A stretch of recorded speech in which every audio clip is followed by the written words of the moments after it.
थोड़ा सा सबक सुनाते हुए अपनी गुफ्तगू को खत्म करूंगा। नक्शबंदी तसव्वुफ की मुख्तलिफ जो उम्महातुल कुतुब है उनमें इस सिलसिला का तारुफ करवाया गया है। वो चंद इस्तिलाहात उनको अर्ज करते हुए उसका खुलासा आपके सामने पेश करूंगा। हजरत शहंशाह नक्शबंद रहमहुल्लाह ताला की तालीमात, हजरत ख्वाजा उबैदुल्लाह अहरार रहमहुल्लाह ताला के अफकार और हजरत मुजद्दिद अल-फिसानी रहमतुल्लाह अलैह की जो तालीमात है उन सब में इस बात को वाज़ेह किया गया कि नक्शबंदी तसव्वुफ जो है ये बाकी सलासिल के बरक्स मुस्तदीर है, बाकी सलासिल मुस्ततील है, ये सिलसिला मुस्तदीर है। बाकी सलासिल में पहले सलूक होता है और बाद जाकर इंसान को जज्ब की कैफियत हासिल होती है। इस सिलसिला में पहले ही इंसान को जज्ब का मकाम हासिल हो जाता है और उसके बाद सलूक है।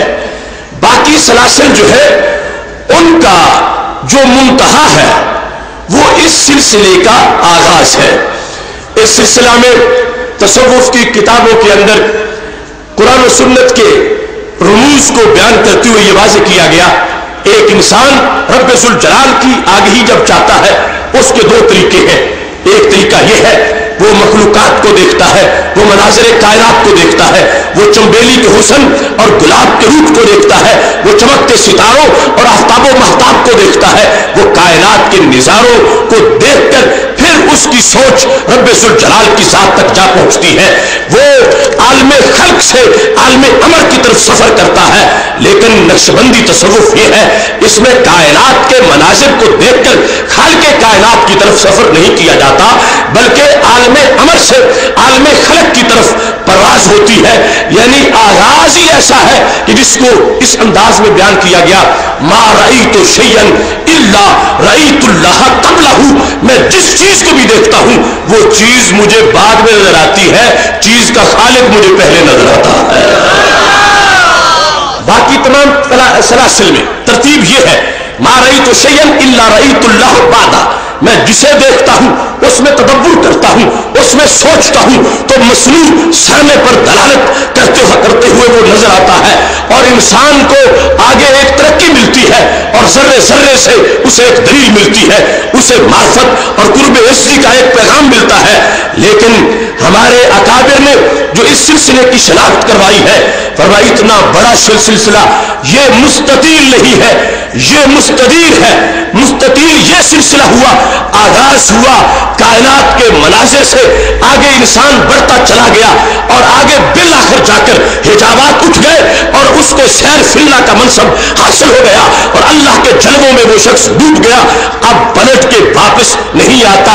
ये एक लंबा सफर है, मगर नक्शबंदी तसव्वुफ मुस्तदीर है कि जिसमें आगाज भी रब्बे जुल जलाल की जात से है और फिर जिस वक्त मखलूकात की तरफ तवज्जो करने के बाद पलटता है तो दोबारा रब्बे जुल जलाल की जात तक जा पहुंचता है।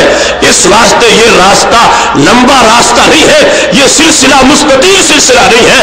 रब्बे जुल जलाल ने इसको मुस्तदीर यानी गोल सिलसिला बनाया है जिसमें आगाज भी खालिके कायनात से है और जाकर फिर इख्तिताम भी रब्बे जुल जलाल की जात पे हो जाता है। इस वास्ते हजरत शहंशाह नक्शबंद रहमहुल्लाह ताला कहने लगे, मारफतुल हक की हरामुन अला कल्ब बहाउद्दीन लो लम तकुन बदायतुहु निहायता बी यजीद बिस्तामी। फरमाया मेरे दिल पर मार्फत रब की हराम है, अगर जो मेरी इब्तिदा हो वो बायजीद बिस्तामी की इंतहा ना हो। बायजीद बिस्तामी जिस निहायत पर अपने ज़ुहद व तकवा के बाद जा पहुंचे हैं, रब्बे जुल जलाल ने मुझे वो मकाम इब्तिदा ही में अता फरमा दिया है। और इस सिलसिले को वाज़ेह करते हुए हजरत ख्वाजा उबैदुल्लाह अहरार रहमहुल्लाह ताला अन्हु ये इरशाद फरमाने लगे कि ये सिलसिला चूंकि मुस्तदीर है, इस वास्ते अगर तुम देखना चाहो कि सारे सलासिल में से अकरब कौन है और सारे सलासिल में से मूसिला कौन है, यानी जो कम वक्त में बंदे को रब तक पहुंचा दे और जो बिल यकीन पहुंचाने वाला हो, ایسا نہ ہو کہ کہیں راستے میں ٹائم ضائع ہو جائے یا زندگی بیت جائے اور بندے کو وہاں رسائی حاصل نہ ہوئی ہو۔ حضرت خواجہ عبید اللہ کہنے لگے تمام سلاسل میں سے جو سلسلہ اقرب ہے اور جو سلسلہ بندے کو جلد رب ذوالجلال کی ذات تک پہنچاتا ہے اس سلسلہ کو سلسلہ عالیہ نقشبندیہ کہا جاتا ہے، کیونکہ یہ مستدیر ہے، یہاں پر مستطیل سلسلہ نہیں ہے۔ رب ذوالجلال کی ذات سے تعلق انسان کا آغاز میں ہو جاتا ہے، پھر وہ جس وقت عالم خلق کی سیر کر کے دوبارہ رب ذوالجلال کی طرف متوجہ ہوتا ہے، بہت کم وقت میں خالق کائنات جل جلالہ اس کو اپنی معرفت کے جام عطا فرما دیتا ہے۔ حضرت مجدد الفسانی رحمت اللہ علیہ نے اس سلسلے کا تعارف کرواتے ہوئے 4 امور کو واضح کر دیا۔ سب سے پہلا کیا ہے؟ فرمایا تصحیح العقائد علی وفق اعتقاد اہل سنت والجماعہ۔ سب سے پہلا کام نقشبندی تصوف میں یہ ہے کہ تصحیح عقائد ہوتی ہے۔ ڈھیلے عقیدے اور کچے عقیدے نقشبندی تصوف میں نہیں ہوتے۔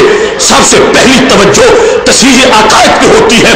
جب عقائد کی پختگی کا سبق پورا ہو جاتا ہے تو پھر دوسرا سبق کیا ہے؟ العلم بالاحکام الشرعیۃ، جو شریعت کے احکام ہیں ان کے علم پر زور دیا جاتا ہے۔ سب سے پہلا کام تصحیح عقائد ہے۔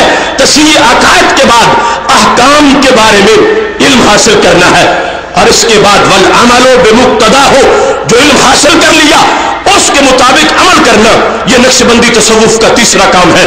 اور چوتھے نمبر پر فرمانے لگے اس مقام پر جو نقشبندی تصوف میں جس چیز پر زور دیا جاتا ہے علم پر جا کر اختتام نہیں ہوتا، علم سے اگلا ایک مرتبہ بھی ہے۔ وہ کیا ہے؟ کہنے لگے ادراک و طریق صوفیات، صوفیاء کے طریقے کا ادراک کہا جاتا ہے، اور پھر انسانوں کو رب ذوالجلال کے قرب کے جام پلائے جاتے ہیں۔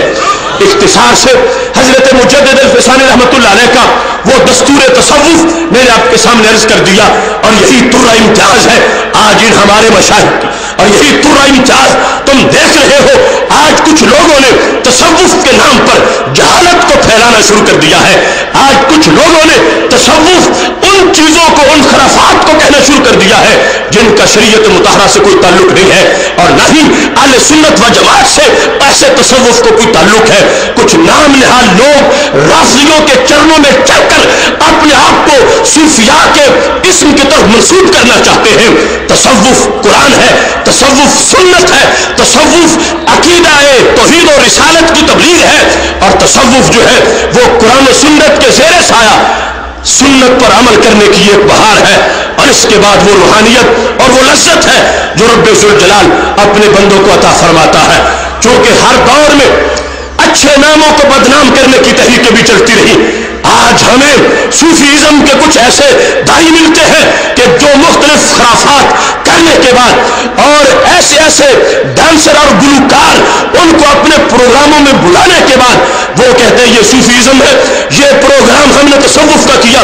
اس طرح کے نام نہاد پروگرام کراچی میں ہوئے جس سے اہل تصوف کی کانپ اٹھی کہ صوفی کے بدنام کرنے کے لیے کتنی بین الاقوامی سازشیں کی جا رہی ہے۔ کچھ لوگ صوفی کا نام لے کر جہاد کا انکار کرتے ہیں، کچھ لوگ تصوف کا نام لے کر اسلام